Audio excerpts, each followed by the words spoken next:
in terms of recruiting in 2025 with clarity and confidence, I want you to leave with one tactical takeaway from this deck, but also the motivation to keep going in your career as a recruiter. So let's jump in.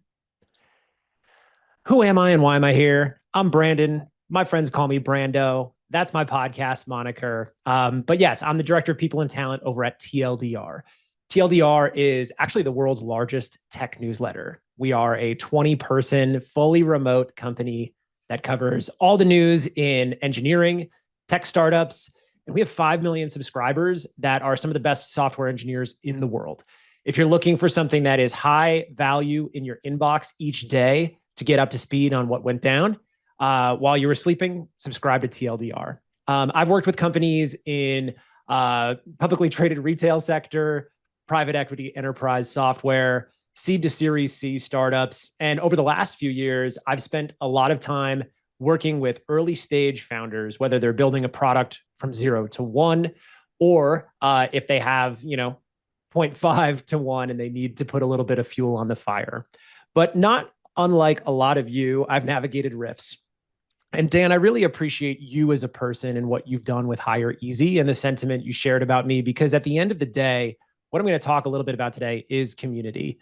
And the only reason that I'm here in front of you on this Zoom screen today is because I put myself out there.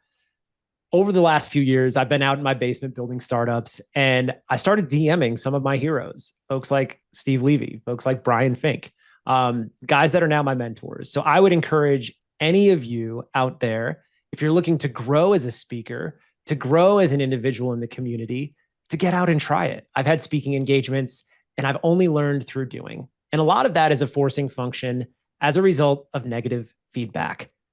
Dan mentioned I do have a podcast, and the podcast I started is really as a result of wanting to have conversations.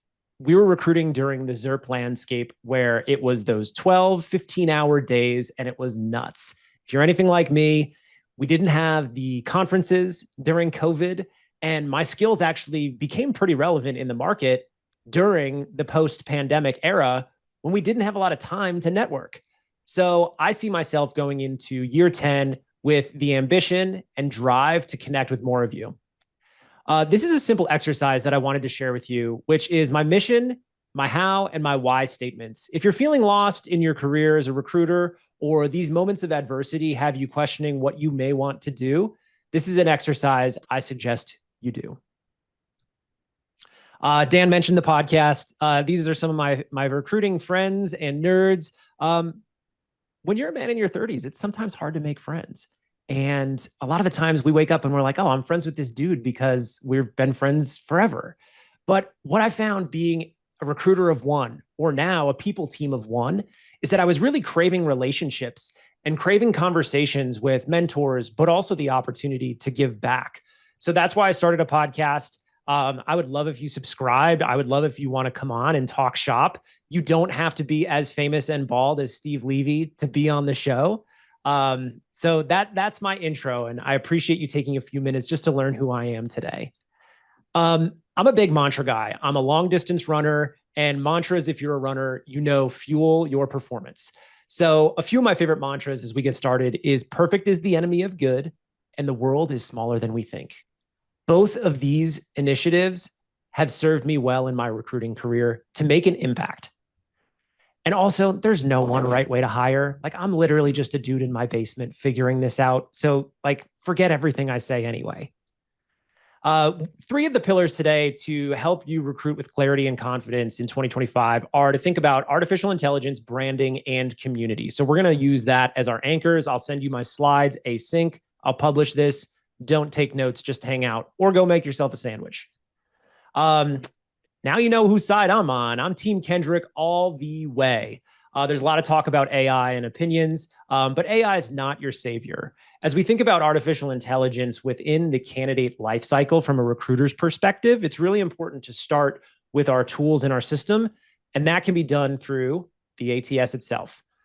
So one of the biggest ATS trends is the diversification of the market itself. The market cap is growing at a rate of 13.1% as of a report in 2023. It's a $2.2 billion market, which which, excuse me, is pretty wild considering if you were to ask folks maybe like 5 or 10 years ago what the applicant tracking systems are, they may look at you like you're crazy because they've never heard that word, or they're going to give you a list of 5 common enterprise tools. This diversification is very good for candidates, but also very good for recruiters because it'll allow you to have a generalist skill set and breadth of experience. So I would encourage you to sandbox tools. Anytime you're on LinkedIn and you see one of those posts about which ATS to use, the comments and engagements go off. It's nuts. Recruiter buyers are incredibly loyal to their products. So I would encourage you, regardless of whether you're an RC or a VP of talent, to sandbox tools. I've been super loyal to ATS vendors in the past because it's familiar. But I've also been really surprised by emerging ATSs. And when we think about our relationship as recruiters to the vendors, it's important to position the candidate first. A small example is like Team Taylor is really popular in Europe, and they changed my mind because they're growing in North America. And I love their employer brand module. As we think more about employer brand coming into focus, which is one of the big themes of the conferences this last conference season, it's important to have this native experience that we as recruiters can use to storytell directly from our keyboards. We can't waste time trying to leverage resources in marketing or arguing about where it lives. So I would encourage you to be curious around technology and go try a new ATS. It's budget season after all. You could probably get a smoking deal. Here are a couple thoughts on ChatGPT as we think about artificial intelligence. So you're prompting wrong. Everybody is prompting the same way. And I would encourage you to stop asking ChatGPT questions or for talk tracks, but ask ChatGPT to prompt you. Pick 1 or 2 themes around the future of work, around a business group you're supporting, and prompt ChatGPT to ask you thoughtful questions so you can develop your cognitive skills and your critical thinking behaviors. Both of those are a muscle, and it's super important for us as recruiters as we continue and persevere in this field to understand business. And the only way we can do that is by developing our cognitive and critical thinking skills. So start asking ChatGPT to prompt you each day. You can make this a daily habit. Let's talk a little bit about hype. So the AI hype is, I know a lot of folks on this call, particularly my hardcore sourcing fans, are definitely down here in the trough of disillusionment. As we lean more towards the slope of enlightenment, we will see some fascinating realities come out about a lot of these LLM theses that the vendors and consultants are throwing our way. So be curious, be cautious, sandbox some AI tools, but no, AI is not your savior. Here's a simple funnel. I am a sales guy through and through. We could argue whether sales and recruiting are similar and recruiting is sales or not. Doesn't matter. When you reverse engineer your pipelines and the process is what it is. So when we think about leveraging LLMs within our tech stack and within our processes, it's important to start with understanding what are we actually trying to solve? A lot of folks call this first principles thinking. You can apply first principles thinking at the friction points based on the data in your ATS for where you're experiencing drop off or inefficiency, or can't just seem to get a hire across the line when your yield ratios have tanked. So if you're thinking about developing an AI plan and an AI policy, and maybe even implementing tools into your stack, identify 1 or 2 of these areas and focus there. There's a lot of talk about recruiting being an art and a science. I'd actually argue that in recent years, we've seen an over-index on the science of recruiting as a result of the vendor and consultant landscape, and we're not focusing enough on the art. No, I'm not telling you to ignore LLMs and ignore AI as a recruiter and sourcer, but at the end of the day, art is going to win. Here's a sports analogy for you. In crazy moments of adversity, when a team is down, what do they focus on? If they're having a hard time getting a play across the line, or they're down in a game, they often focus on the fundamentals. Sure, every once in a while, a trick play comes in and it wins the game. But at the end of the day, during moments of adversity, it's the fundamentals. And I am a strong proponent that the fundamentals of recruiting are an art. All right. I just hit the wrong button.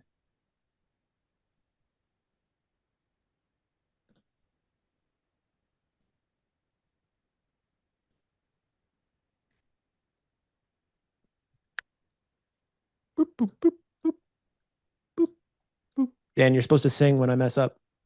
All right. So when we think about LLMs and sourcing, there's kind of three pillars that I think of. Boolean, we all know this. You're extracting data from a database. Semantic search, which is kind of like the advancements in Google and Bing, and now vector search. I am not a technologist. I don't want to go down the rabbit hole too much on defining vector search, but it's basically the future of sourcing to a degree. Talk to Steve Levy about this. All right. This is a little bit of what AI matchmaking has looked like to date. Again, my advice is be curious but cautious. When it comes to sourcing, I am like a daily motions guy. I love recruiting because it allows me to talk for 6 hours a day, get heads down for a couple, and the thrill of the hunt of finding that next great candidate. I am not the best tech recruiter, sourcer. I can't run a crazy Boolean string to pop some magic person on stage. I'm far too afraid to do that at SourceCon, but I can source folks from certain roles. And I've spent the last few years pretty much exclusively placing people that I find. So there's a difference between pipelining and sourcing. We've talked about that today. I'm going to beat that drum and add a +1. Always be sourcing. We're going to play a fun game called Silicon Valley in Real Life. Everybody's favorite tech show. As a result of doing the daily motions, these are some folks that I've actually seen and connected with, and some of them are friends. So we're going to play Silicon Valley in real life. Y'all ready? Okay. This one's pretty good. This is actually my buddy Xander. Xander runs a company in New York. Good dude. You got the little V-neck there. That one's good. Okay, but let's see what else we got. Oh, I know you like this one. This one's pretty solid. Let's keep going. Whoa, now that's pretty uncanny. This guy here is actually a back-end software engineer and DevOps speaker. Shout out to the little clip art t-shirt in there. And I think Steve likes that one too. That's a funny joke right now. And then this is actually not the same person. I had to look this up to see if it was the same person, but it is not. So I hope you don't mind me having a little bit of fun today with some of these doppelgangers. When it comes to sourcing and recruiting, the only way we're able to have a little bit of fun with this is by doing those daily motions. If you're a recruiter who enjoys inbound applications, do not rest on your laurels. Every recruiter is a sourcer. You don't have to be the best sourcer or the smartest sourcer in the room or have the fanciest trick up your sleeve to be good at your job. So I would encourage you to develop a daily habit of sourcing. And then this is just a cautious reminder as we think about content in the AI space is that the path to the dead internet is paved with good intentions. We are on the highway to the dead internet, and there's a lot of bad content out there. So the way to differentiate yourself is not by leveraging mass spam types of campaigns. It's really focusing your energy on the individual research for that person. So a couple tactical takeaways: focus on the fundamentals. Reverse engineer your pipelines. When you think about your sales and marketing funnels, it's the same for recruiting. Understand your yield ratios. No, it's not a perfect science. Yes, there are always people on the other end of it. You might get lucky, but sometimes you need to source 400 people and reverse engineer those pass-through rates. If you were to estimate your pass-through rates based on an actual data audit of a company, there's going to be a standard deviation. You're going to be pretty close. So use that as your benchmarks. It should light a fire underneath you every day so that you're doing those outreach exercises. Let's talk a little bit about employer branding. I mentioned that employer branding is part of the recruiter stack. Doesn't matter where it sits. It just matters that you're doing it. Brand is how a company makes you feel, and marketing are the activities that drive conversion in a funnel. One of the beauties of having a podcast and a platform and creating this space is being able to talk to experts. I've been a marketer. My first job in recruiting was a hybrid recruiting coordinator employer brand specialist role. But I'm not the best marketer. I'm not the best employer brand expert. Sometimes people ask me for my opinions, but at the end of the day, I'm just some dude in my basement.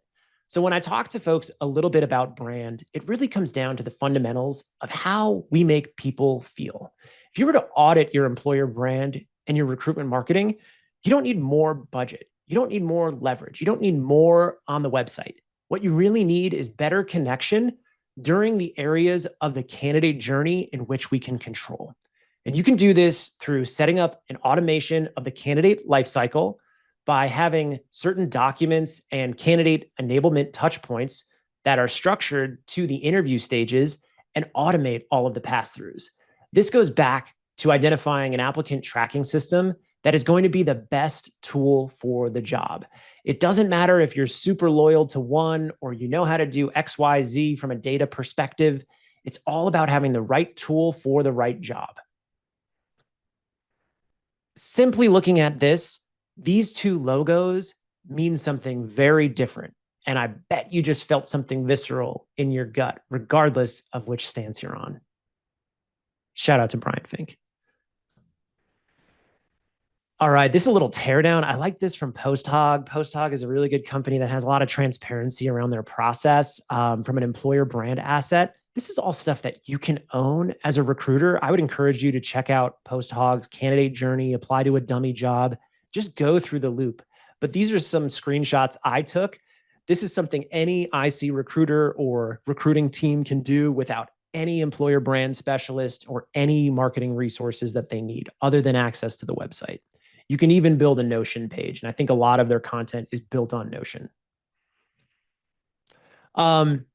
It's kind of a comms trick that I've used for any communications that we have around employer brand work. So if you're like me and you're a team of one and you're scrappy, you're working with early stage startups, you got to get the message out. The company I'm working for right now, like we don't even have a careers page. Like we're running straight recs, straight sourcing, leveraging a few different channels. I'm building out a few A/B tests across Notion, Airtable, and Typeform so that we have Easter egg databases to capture certain roles across the web. But think about informing, inspiring, and engaging your candidate base. And this is the business case. We always talk about that if we're going to become strategic talent advisors. This is a report from Dentsu last summer. This is tremendous to me. The fact that there are active thought leaders, and that went from 20 to 3 in importance in a survey. This is crazy.